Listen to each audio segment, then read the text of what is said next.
Hi friends, welcome to GQ TV. Ashi Kapoor സംവിധാനം ചെയ്ത് December 19 റിലീസായ റൈഫിൾ ക്ലബ്ബ് എന്ന സിനിമ ഞാൻ ഇന്നലെ കണ്ടു. അത് കണ്ടതിന് ശേഷം എനിക്ക് തോന്നിയ കുറച്ച് അഭിപ്രായങ്ങൾ പറയാൻ വേണ്ടിയിട്ടാണ് ഞാൻ ഈ വീഡിയോ ചെയ്യുന്നത്. ഈ സീസൺ എന്ന് പറയുന്നത് ഒരു ക്രിസ്മസ് സീസണാണല്ലേ. അപ്പോൾ ഈ ക്രിസ്മസ് സീസണിൽ സിനിമയെ സംബന്ധിച്ചിടത്തോളം ഒരു ഭയങ്കര ഇമ്പോർട്ടൻ്റ് ആയിട്ടുള്ളൊരു സീസണാണ്. കാരണം കുറേ അധികം സിനിമകൾ വരുന്ന ഈ ഒരു 10-day ഹോളിഡേ പീരീഡ് കവർ ചെയ്യാൻ പറ്റുന്ന രീതിയിൽ കുറച്ച് സിനിമകൾ വരുന്ന ഒരു ഇൻഡസ്ട്രിയാണ് സിനിമ അല്ലെങ്കിൽ മൂവി ഇൻഡസ്ട്രി എന്ന് പറയുന്നത്. അപ്പോൾ അങ്ങനെ നമുക്ക് കിട്ടിയ ഒരു മൂവിയാണ് റൈഫിൾ ക്ലബ്ബ്. ഇതിനു മുമ്പ് ഞാൻ കണ്ടത് മാർക്കോയാണ്. മാർക്കോ ഫസ്റ്റ് ഡേ തന്നെ ഞാൻ കണ്ടിരുന്നു.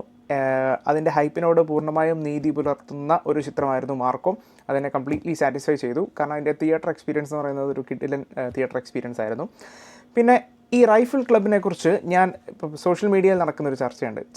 ചില ആൾക്കാർ റൈഫിൾ ക്ലബിൻ്റെ ഏത് പോസ്റ്റിന് താഴെ കമൻറ്റിൽ വന്നിട്ട് ഇതൊന്നും പോയി കാണല്ലേ, മാർക്കോ പോയി കാണണം, ഇതൊന്നും പോയി കണ്ടു കഴിഞ്ഞിട്ട് കാര്യമില്ല, ഇത് ഭയങ്കര ഊളപ്പടമാണ്, എൻ്റെ ടൈം വെറുതെ വേസ്റ്റ് ആയി എന്നൊക്കെ പറഞ്ഞ് കുറേ അധികം കമൻറ്റ് ഞാൻ കേട്ടിരുന്നു. പക്ഷേ എനിക്ക് അങ്ങനെ തോന്നിയില്ല. കാരണം അതിൻ്റെ ട്രെയിലർ കണ്ടപ്പോഴേ ഒരു മിനിമം ക്വാളിറ്റി ഞാനതിനെ പ്രതീക്ഷിച്ചിരുന്നു. അപ്പോൾ രണ്ടും കൽപ്പിച്ച് ഞാൻ ഇന്നലെ പോയി കണ്ടു റൈഫിൾ ക്ലബ്ബ്. കണ്ടു കഴിഞ്ഞപ്പോൾ എനിക്ക് തോന്നിയ ജെനുവിൻ ആയിട്ടുള്ള കാര്യം എന്ന് പറയുന്നത് വളരെ ഫണ്ണായിട്ട് നമ്മൾ എത്ര നേരമാണ് ആ സിനിമ കണ്ടിരിക്കുന്നത്, വളരെ ഫണ്ണായിട്ട് എൻജോയ് ചെയ്ത് കാണാൻ പറ്റുന്ന തിയേറ്റർ എക്സ്പീരിയൻസ് ഡിമാൻഡ് ചെയ്യുന്ന മറ്റൊരു ചിത്രം കൂടിയാണ് റൈഫിൾ ക്ലബ്ബ്. ഇപ്പോൾ ഈ കമൻ്റ് ഇടുന്ന ആൾക്കാർ പറയുന്നത് പോലെ നിങ്ങൾ റൈഫിൾ ക്ലബ്ബ് കാണരുതേ, മാർക്കോ കണ്ടാൽ മതി എന്ന് പറയുന്ന ആൾക്കാർക്ക് തീർച്ചയായിട്ടും നഷ്ടപ്പെടുന്നത് ഒരു നല്ല സിനിമയുടെ തിയേറ്റർ എക്സ്പീരിയൻസ് ആണ്. ഇതേപോലെ തന്നെ തിരിച്ചും റൈഫിൾ ക്ലബ്ബ് നല്ലതാണ്, മാർക്കോ പോയി കാണരുതേ എന്ന് പറയുന്നവരും സെയിം ആണ്. നിങ്ങൾ എന്താണല്ലോ ഇത് കേട്ട് നിങ്ങൾ പോവുകയാണ് എന്നുണ്ടെങ്കിൽ നിങ്ങൾ തീർച്ചയായിട്ടും ഒരു നല്ല തിയേറ്റർ എക്സ്പീരിയൻസ് മിസ് ചെയ്യും. അതാണ് എനിക്ക് പറയാനുള്ളത്. ഇതിൽ മെയിനായിട്ട് എടുത്തു പറയാൻ എനിക്ക് തോന്നിയ ആൾക്കാരെന്ന് പറയുന്നത് ഒന്ന് ദിലീഷ് പോത്തൻ്റെ ക്യാരക്ടർ വളരെ നൈസായിരുന്നു. പുള്ളി അത് നൈസായിട്ട് ചെയ്തിട്ടുണ്ട്.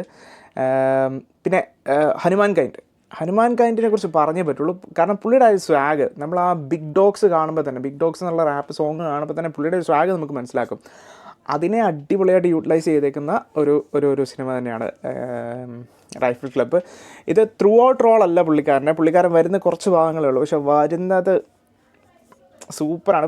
പുള്ളി വരുന്നതും പുള്ളിയുടെ നടപ്പും പുള്ളിയുടെ ഡയലോഗും ഒക്കെ നല്ല രസമാണ് നമുക്ക് കണ്ടിരിക്കാനായിട്ട്. ഭയങ്കര ക്യൂട്ടാണ്. പുള്ളി ഒരു വില്ലനാണ്, പക്ഷെ നമുക്ക് ഭയങ്കര ഒരു ക്യൂട്ട് ഫീലിംഗ് ആണ് പുള്ളിയെ കാണുമ്പോൾ തോന്നുന്നത്. പിന്നെ അതുപോലെ അനുരാഗ് കശ്യപ് നന്നായിട്ട് ചെയ്തിട്ടുണ്ട്. വാണി വിശ്വനാഥിൻ്റെ ഒരു കംബാക്ക് മലയാളം മൂവി ആയിട്ടാണ് എനിക്ക് തോന്നിയത്. നന്നായിട്ട് ചെയ്തിട്ടുണ്ട്. നല്ല സ്ക്രീൻ പ്രസൻസ് ഉണ്ട് പുള്ളിക്കാരി വന്ന് ഒരു ഡയലോഗ് പറയുമ്പോഴത്തേനും നല്ല പ്രസൻസ് ഉണ്ട്. So Vani Vishwanath was nice. And Unnimaya നന്നായിരുന്നു എന്ന് പറയുമ്പോൾ ഉണ്ടല്ലോ, ചില ക്യാരക്ടേഴ്സ് ഇവരെ വെച്ച് ചെയ്തെങ്കിൽ നന്നായി എന്ന് നമുക്ക് തോന്നത്തില്ല, നന്നായിരുന്നു എന്ന് തോന്നത്തില്ല. അപ്പോൾ അതേപോലെയാണ് ഈ ക്യാരക്ടർ. ഉണ്ണിമായ അല്ലാതെ വേറെ ആരെങ്കിലും ഉണ്ടെങ്കിലും നമുക്ക് ചിന്തിക്കാനായിട്ട് പറ്റാത്ത രീതിയിലുള്ള ഒരു ക്യാരക്ടറാണ്. ഉണ്ണിമായയെ ഒരു സ്റ്റാമ്പ് ചെയ്യുമല്ല, പക്ഷേ പുള്ളിക്കാരിക്ക് വേണ്ടി എഴുതിയ അല്ലെങ്കിൽ പുള്ളിക്കാരിക്ക് വളരെ ആപ്റ്റായിട്ടുള്ളൊരു റോളായിട്ട് തന്നെ എനിക്ക് തോന്നി. പിന്നെ ആയിരുന്നു നമ്മുടെ കൺവിൻസിങ് സ്റ്റാർ സുരേഷ് കൃഷ്ണ, നന്നായിട്ട് ചെയ്തിട്ടുണ്ട്. പുള്ളിക്കാരൻ്റെ ഇടയ്ക്കത്തെ ഡയലോഗൊക്കെ നല്ല ക്ലിക്ക് ആകുന്നുണ്ടായിരുന്നു. സോ ഫസ്റ്റ് ഹാഫ് ഈ മൂവി പോകുന്ന ഒരു ഫ്ലോ ഉണ്ട്, ഭയങ്കര രസമായിട്ടാണ് പോകുന്നത്. നല്ല എൻജോയ് ചെയ്ത് നമ്മളിങ്ങനെ ത്രില്ലടിച്ച് ക്ലാപ്പ് ചെയ്ത് കണ്ടിരിക്കാൻ പറ്റുന്നൊരു ഫസ്റ്റ് ഹാഫിന് ശേഷം നമ്മൾ വിചാരിക്കുന്നത് ഈ പറഞ്ഞ പോലെ പടം വേറെ ലെവലിലോട്ട് പോകുന്നതാണ്. കാരണം ഇൻ്റർവെല്ലിൽ വന്ന് നിൽക്കുന്ന ഒരു സംഭവം എന്ന് പറയുന്നത് കിടിലനാണ്. സോ സെക്കൻഡ് ഹാഫ് വേറെ ലെവലിലോട്ട് പോകുന്നതാണ് നമ്മൾ വിചാരിക്കുന്നത്. പക്ഷേ അവർ വേറൊരു ലെവലിലോട്ട് പോയില്ല. ഏകദേശം അത് മെയിൻറ്റെയിൻ ചെയ്ത് കൊണ്ട് എൻഡ് ആകുമായിരുന്നു. അതായത് ഒരു കിടിലനാകുമെന്ന് വിചാരിച്ച് ഓക്കെ കൊള്ളാം എന്നുള്ള രീതിക്ക് എൻഡായ ഒരു സിനിമയാണ് റൈഫിൾ ക്ലബ്ബ്. ഇത് എന്തുകൊണ്ട് തിയേറ്റർ ഡിമാൻഡ് ചെയ്യുന്നുവെന്ന് ഞാൻ പറഞ്ഞു കഴിഞ്ഞാൽ അതിൻ്റെ കിടിലൻ വിഷ്വൽസാണ്. സിനിമാറ്റോഗ്രഫി ചെയ്തിരിക്കുന്നത് ആഷി കപൂർ തന്നെയാണ്. ആഷി കപൂർ സിനിമാറ്റോഗ്രഫി മാത്രമല്ല, ഞാൻ നോക്കട്ടെ, പുള്ളിയാണ് ഡയറക്ടർ. പുള്ളി പ്രൊഡക്ഷനിലും പുള്ളി തന്നെയുണ്ട്. അതുപോലെ തന്നെ സിനിമാറ്റോഗ്രഫി ഹാൻഡിൽ ചെയ്തിരിക്കുന്നത് ആഷി കപൂർ ആണ്. അത് എടുത്തു പറഞ്ഞേ പറ്റുള്ളൂ. കാരണം വർക്ക് ഗംഭീര വർക്കാണ്. ക്യാമറ വർക്കാണെന്നുണ്ടെങ്കിലും ഡയറക്ഷൻ ആണെന്നുണ്ടെങ്കിലും കിടിലൻ വർക്കാണ്. പിന്നെ ഡയലോഗ്സ് കുറേയധികം ഡബിൾ മീനിങ് ഡയലോഗ്സ് ഉണ്ട്. അത് കാണുമ്പോൾ നമുക്കറിയാം. അതൊന്നും പറഞ്ഞ് സ്പോയിലർ ആക്കുന്നില്ല. കാരണം അതിനുള്ളൊരു സ്കോപ്പ് ഉണ്ട് ആ പടത്തിൽ. അതുകൊണ്ടാണ്. ആർട്ടിസ്റ്റുകളിൽ ഞാൻ വിട്ടുപോയ ഒരാളുണ്ട്, റംസാനെ കുറിച്ച് പറഞ്ഞേ പറ്റുള്ളൂ. കാരണം റംസാനെ നമുക്കറിയാവുന്നത് റംസാൻ ഒരു ഡാൻസറായിട്ടാണ്, അല്ലെങ്കിൽ സിനിമകളിൽ വന്ന് ഡാൻസ് ചെയ്യുന്നൊരു ക്യാരക്ടറായിട്ടാണ് റംസാനെ കണ്ടേക്കുന്നത്. ഇതിലും ഡാൻസറായിട്ട് തന്നെയാണ്, പക്ഷേ കുറച്ചുകൂടി അധികം ക്യാരക്ടറുണ്ട് പുള്ളിക്ക് ചെയ്യാനായിട്ട്. പുള്ളി അത് നന്നായിട്ട് ചെയ്തിട്ടുണ്ട്. പ്രത്യേകിച്ച് ഫൈറ്റ് പുള്ളി ഓൾറെഡി ഫ്ലെക്സിബിൾ ആണെന്ന് നമുക്കറിയാം. അപ്പോൾ പുള്ളിയുടെ ചെറിയ 2-3 ഫൈറ്റ് സീക്വൻസ് ഉണ്ട്, അത് സൂപ്പറായിട്ടുണ്ട്. പുള്ളി നന്നായിട്ട് ചെയ്തിട്ടുണ്ട്, നല്ല ഫ്ലെക്സിബിളാണ്, നല്ല അടിപൊളിയായിട്ട് ഫൈറ്റ് ചെയ്തിട്ടുണ്ട്. സോ റംസാൻ. പിന്നെ വെടിവെപ്പൊക്കെ എടുത്തു വെച്ചേക്കുന്ന രീതിയുണ്ട്. അത് ഒരു റൈഫിൾ ക്ലബ്ബാണ്. ഈ റൈഫിൾ ക്ലബ്ബിലോട്ട് കുറച്ച് ആൾക്കാർ വന്ന് ഉണ്ടാകുന്ന ഒരു ഇഷ്യൂ ആണ് ഇവർ ചെയ്യാൻ ഉദ്ദേശിക്കുന്നത്. പക്ഷേ നന്നായിട്ട് ചെയ്തിട്ടുണ്ട്. നമുക്ക് ചില സമയമൊക്കെ കാണുമ്പോൾ പബ്ജിയൊക്കെ ഗെയിം കളിക്കത്തില്ലേ, അതുപോലെ ഇരിക്കും. നല്ല രസമുണ്ട്, നല്ല രസമായിട്ട് ചെയ്തിട്ടുണ്ട്. മേക്കിംഗ് കിട്ടിലാണ്. മേക്കിംഗ് ആണ് ഇതിൻ്റെ മേക്കിംഗ് അടിപൊളിയായിട്ടുണ്ട്. മേക്കിംഗ് ഒന്ന് പാളിപ്പോയി കഴിഞ്ഞാൽ ഈ സിനിമ നമുക്ക് മടുപ്പടിക്കും. പക്ഷേ 1 മിനിറ്റ് പോലും മടുപ്പടിക്കാതെ ലാസ്റ്റ് വരെയും നന്നായിട്ട് എൻജോയ് ചെയ്ത് കാണാൻ പറ്റി. അതാണ് ഇതിൻ്റെ മെയിൻ അഡ്വാൻറ്റേജ്.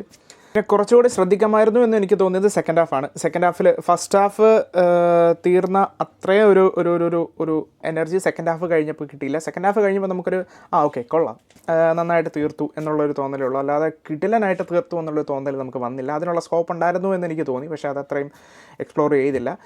സോ ഈ ക്രിസ്മസ് സീസണിൽ ഇതുവരെ ഇറങ്ങിയ മാർക്കോയും റൈഫിൾ ക്ലബ്ബും 2 സിനിമയും തിയേറ്റർ വാച്ച് ഡിമാൻഡ് ചെയ്യുന്ന സിനിമകളാണ്. നിങ്ങൾ ഒന്നിനു വേണ്ടി ഒഴിവാക്കരുത്. 2 സിനിമയും കാണുക, കണ്ട അഭിപ്രായം പറയുക. നിങ്ങൾക്ക് ചിലപ്പോൾ മറ്റ് പല അഭിപ്രായങ്ങളും ഉണ്ടായിരിക്കും. തീർച്ചയായിട്ടും കാണുന്ന എല്ലാവർക്കും ഡിഫറെൻറ്റ് അഭിപ്രായം ഉണ്ടായി. നിങ്ങൾക്ക് ആ അഭിപ്രായം പറയാം. ഇപ്പം എൻ്റെ അഭിപ്രായത്തോട് നിങ്ങൾ യോജിച്ചില്ല എന്നുണ്ടെങ്കിൽ അതിൻ്റെ കാരണം നിങ്ങൾക്ക് കമൻറ്റിലിടാം, എന്തുകൊണ്ട് യോജിക്കുന്നില്ല എന്നുള്ളത്.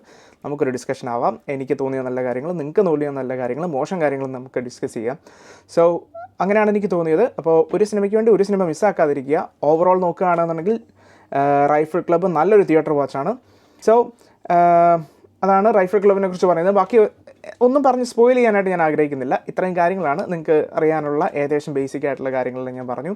സിനിമ എൻജോയ് ചെയ്യുക, കാണുക. ഇനി അടുത്ത് വരാനിരിക്കുന്നത് ബറോസാണ്. ബറോസും ഞാൻ കാണുന്നുണ്ട്. 25-ാം തീയതി ഇവിടെ തിയേറ്ററുകളെല്ലാം ഓഫാണ്. UK എല്ലാം എൻ്റെ നിയർ ബൈ തിയേറ്റേഴ്സ് എല്ലാം ഓഫാണ്. അതുകൊണ്ട് ഞാൻ 26-ന് 4 മണിക്ക് ഇവിടുത്തെ 4 മണിക്ക് ബറോസ് കാണുന്നുണ്ട്. അത് കഴിഞ്ഞിട്ട് അതിൻ്റെ അഭിപ്രായം പറയുന്നതായിരിക്കും. അപ്പോൾ thank you so much for watching. ഇഷ്ടപ്പെട്ടെങ്കിൽ like, share and subscribe. Thank U.